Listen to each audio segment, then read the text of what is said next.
Back to our Super Hoops Walk. 3 questions this week. Number 1, does Kieran Morgan start ahead of Mads? Should Martí Cifuentes get the Manager of the Month? And who's finishing top and bottom of this crazy championship season? And here's the form team. QPR fans, Jawed and Michael. What a result against Preston. Lots to talk about. Before we do that, please press the subscribe button. It's so hard to start any football content these days. Everyone's got a podcast, but we'd massively appreciate you pressing that subscribe and helping us grow this QPR content. Right, Jawed, let's jump into it. First of all, we're Preston, the dirtiest side you've seen this season. Not just this season. I think they're the dirtiest side we play every season. Like the gamesmanship that goes on in these games for the last 10 or 15 years. Honestly, it usually is the most boring game to watch because they're masters of gamesmanship, and it almost worked at the weekend. To be fair, yeah. First of all, we should say about Cook's injury. Hopefully, it's nothing too bad. Have we heard anything at all yet, Michael? I think it's just an ankle injury.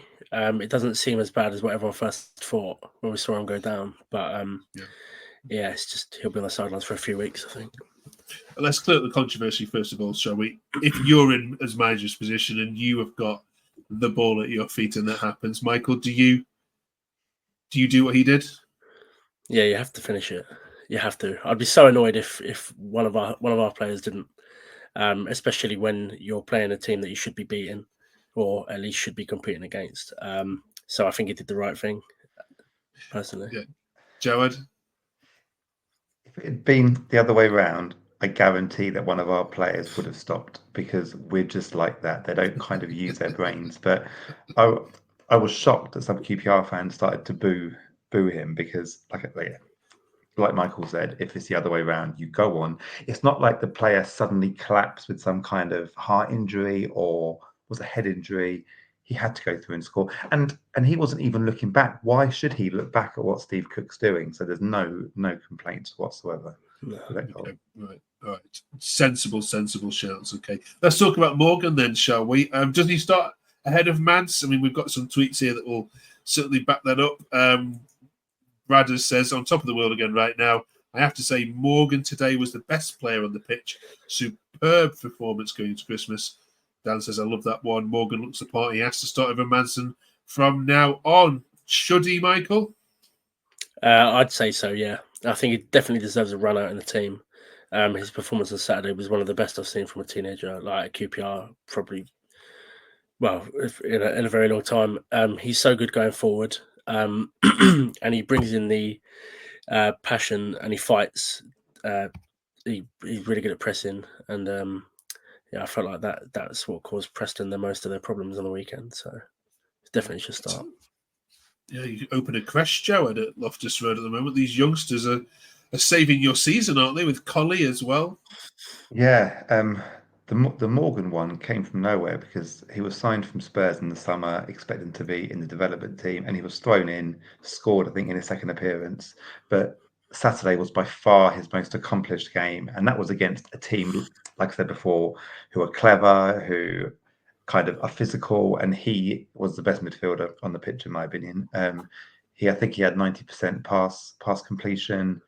Was good going forward, not scared to get stuck in, will take a booking if he needs to in previous games. So yeah, and I think what they've learned is that when it comes to like a 3-game week like we're going to have, I don't think he can manage that.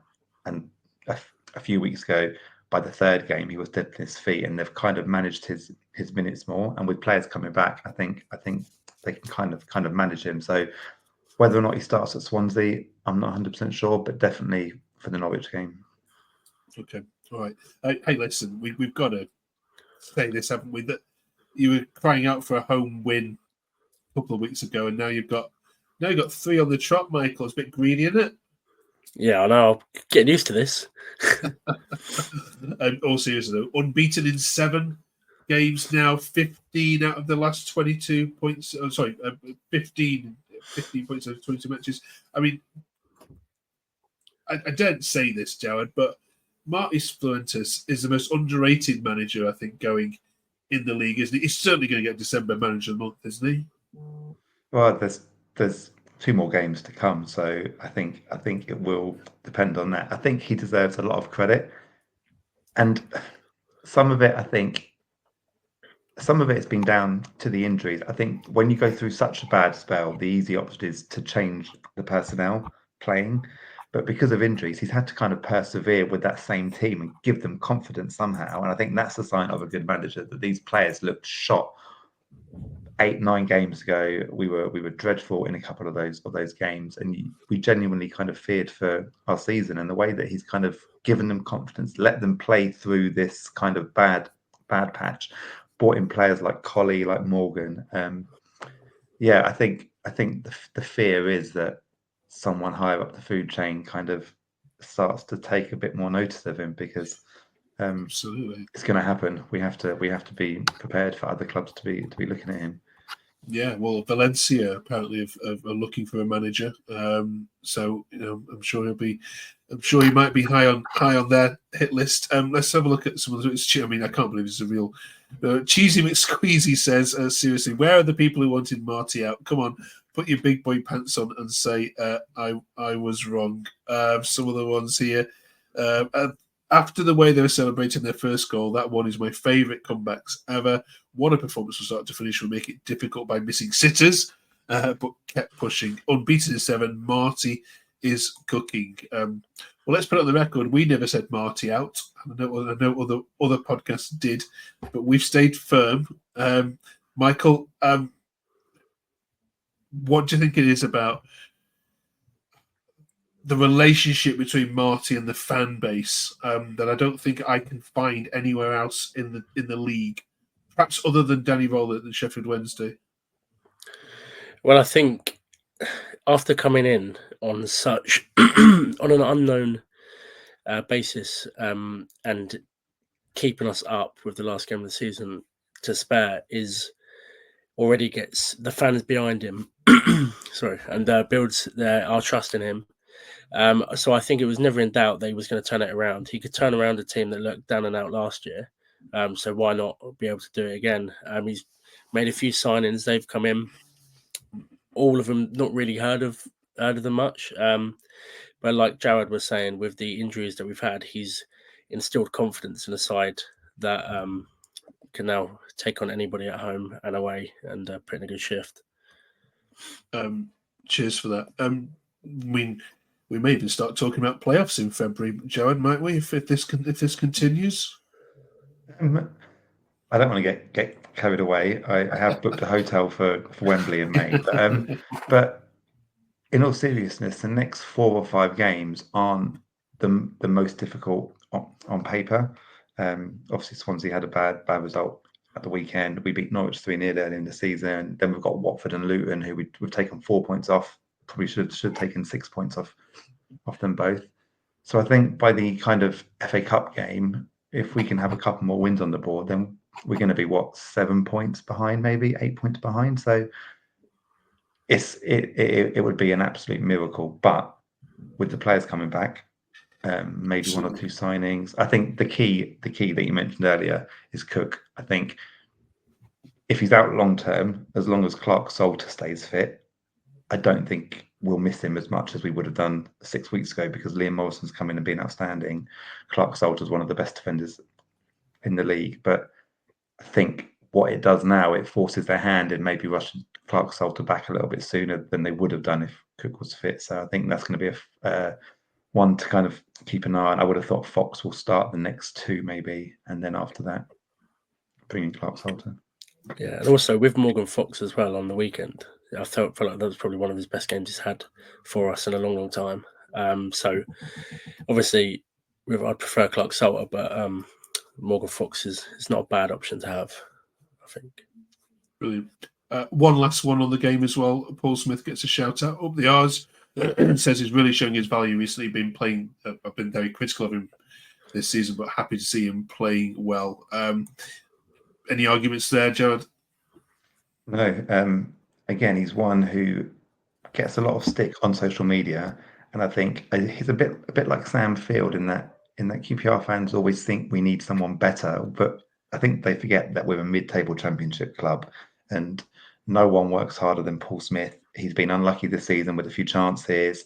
His final balls let him down. On Saturday was his best game for the club since he rejoined, possibly since he was there first time as well. And I think you look at someone like Chris Willock, and if you could combine Paul Smith and Chris Willock, you'd have a £50 million player there. But if you gave me the choice of Willock or Smith, I would take Smith every day of the week, because what he gives you kind of with work rate, with effort, and the relationship that him and Jimmy Dunn have built up is really, really kind of been a key factor really in us getting the kind of form back going. Brilliant. Last one then, before we leave you for Christmas, what's been we've reached the pinnacle of halfway point. You've nearly played every single team apart from Swansea.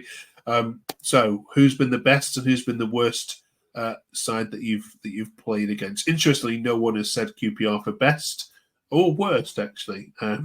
So that's been good so far. Michael, who's been the best side that you've been blown away by? Who do you think is going to win it? Well, in terms of against us, I think Middlesbrough were the best side against us. They just made us look, our defence look. They ran us ragged. But the worst side is Oxford United, without a doubt. They have some of the worst fullbacks I've ever seen on a football pitch. They were awful. But yeah, that would be it. Okay. Joed, same question. I was looking back at all of our results actually, and there's very few games, as bad as we've been, where we've been completely outplayed. I would say Leeds away was probably our lowest point, where confidence was rock bottom. We didn't lay a glove on them, and it could have been whatever score they wanted, really. So Leeds probably. Borough at home, I would agree with Michael, but there was a point in the game that we got one back, and you kind of suddenly thought that actually they looked a bit shaky. But Leeds are the ones that we couldn't get near. And then the worst team, I have to agree, that Oxford game, the first half was the two worst sides I've seen in this league, us and them. It was the worst game of football ever. I have to say Preston were really poor on Saturday as well. I was expecting quite a physical game, quite a challenge really, but yeah, we should have won by a lot more than we did. But Oxford, definitely the worst. I do think as well Norwich were really poor against us. For a team that I had high expectations going into the game, they looked poor, and their keeper is one of the worst goalkeeper performances I've seen in a long time. So, right. Well, we are done now for Christmas. So thank you very much, both of you. As we wish, obviously, you and your families a very Merry Christmas. But also, thank you, of course, for watching. We're really grateful for all the comments and all the likes, all the subscribes that you've given us, and we hope you continue to do that. We're wishing you a Merry Christmas. Lots of games to come up with. Well, next week we're going to review 2024 and look back on it and pick out our favourite bits. So join us for that. But have a very Merry Christmas, and thank you all very much for watching. Up the R's.